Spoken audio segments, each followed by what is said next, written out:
به چالش روز دوم خوش اومدی. چطور میتونیم بدون داشتن محصول درآمد داشته باشیم؟ شاید تا حالا فکر میکردی برای راه اندازی یک کسب و کار باید یک محصول خاص داشته باشی، ولی امروز میخوام بهت نشون بدم که چطور بدون داشتن حتی یک محصول میتونی درآمد کسب کنی. این دقیقاً همون کاریه که برندهای بزرگ انجام میدن و الان نوبت توه. سیستم افلیت مارکتینگ چطور کار میکنه؟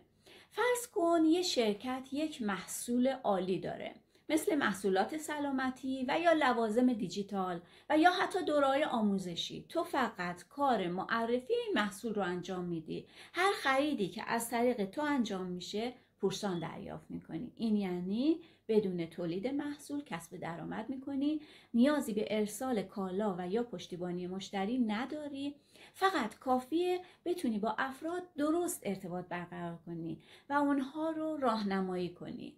حالا چطور اولین درآمدت رو کسب کنی؟ سوال اینجاست.